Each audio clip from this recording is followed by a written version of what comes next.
اسرائیل اور حماس کے بیچ میں سیز فائر کے لیے، جنگ بندی کے لیے جو ابھی بات چیت کا دور جاری ہے، امریکی صدر ٹرمپ کی طرف سے جو پروپوزل سامنے آیا اس سے اسرائیل خوش نہیں ہے۔ بنجامن نتن یاہو کو اس میں اپنی ہار واضح لفظوں میں، صاف لفظوں میں نظر آ رہی ہے، اور اسی وجہ سے بنجامن نتن یاہو لگاتار بہانے تلاش کر رہا ہے اس سے پیچھے ہٹنے کے لیے، قدم کو باہر نکالنے کے لیے، لیکن اس کو کوئی بھی موقع نہیں مل رہا ہے۔ ادھر العربیہ نے خبر شائع کی جس میں بتایا گیا کہ اسرائیل کے prime minister Benjamin Nitin Yahoo اور امریکی صدر ڈونلڈ ٹرمپ میں فون پر بہت سخت بات چیت ہوئی ہے۔ دونوں غصے میں نظر آ رہے تھے، اور بنجامن نتن یاہو بار بار امریکی صدر کو کہہ رہے ہیں یہ جو معاہدہ ہو رہا ہے، اور حماس نے آپ کو جو جواب دیا ہے، جس کو آپ نے پوزیٹیو بتایا ہے، جس کو آپ نے ایکسیپٹ کر لیا ہے، وہ اسرائیل کی ہار ہے، حماس کی جیت ہے، ہمارے لیے کچھ بھی نہیں بچا۔ پچھلے 2 سالوں میں ہمیں جو ہدف حاصل کرنا تھا ہم اس کو حاصل نہیں کر سکے،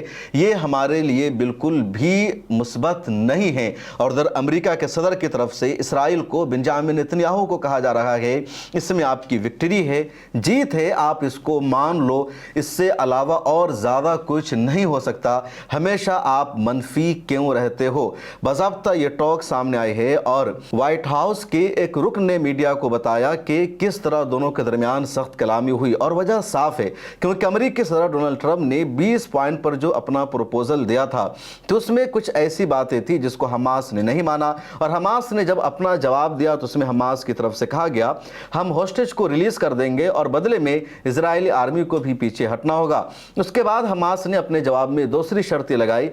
اور یہ شرط آج واضح لفظوں میں سامنے آ چکی ہے کہ جو بین الاقوامی کمیونٹی ہے، خاص طور پر مصر اور فلسطین پر مشتمل جو انتظامیہ ہوگی، اس کو ہم اپنا ہتھیار دینے کو تیار ہیں۔ تو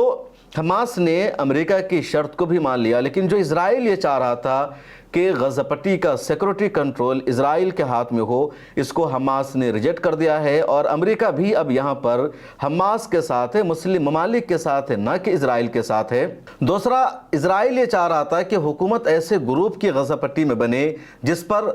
اسرائیل کا کنٹرول ہو، لیکن حماس نے اس کو بھی ریجیکٹ کر دیا، اور امریکہ نے اس کو بھی ایک طرح سے مان لیا ہے کہ غزہ پٹی پر جو اگلی حکومت ہوگی وہ فلسطینیوں کی حکومت ہوگی، اور فلسطین اور مصر کے افراد پر مشتمل باضابطہ ایک کمیٹی بھی تشکیل دی جا رہی ہے۔ اور یہیں پر اسرائیل کو صاف لفظوں میں لگ رہا ہے کہ 2 سالوں میں بھی اس نے اپنا ہدف حاصل نہیں کیا۔ ہوسٹیج کی رہائی حماس کے ساتھ بات چیت کے بعد ہی ہو رہی ہے۔ اسرائیل دراصل یہ چاہ رہا تھا، پوری دنیا کو اسرائیل یہ بیوقوف بنانا چاہ رہا تھا کہ ہم اپنی شرطیں رکھیں گے، ادھر سے حماس کی شرطیں رکھی جائے گی، اور حماس کی شرطوں کے بعد امریکہ کے صدر کی طرف سے کہا جائے گا کہ حماس سیز فائر کے لیے تیار نہیں ہے، جنگ بندی کے لیے تیار نہیں ہے، اور پھر بدنامی حماس کی ہوگی، اور اسرائیل کو موقع مل جائے گا دوبارہ غزہ پٹی پر حملہ ہونے کا۔ پچھلے 2 سالوں میں جب بھی بات چیت ہوئی ہے، ڈائیلاگ ہوا، مذاکرات ہوا، تو پہلے جو شرط آتی تھی حماس کی طرف سے پوزیٹیو جواب دیا جاتا تھا، اس کے بعد پھر اسرائیل کی طرف سے جواب آتا تھا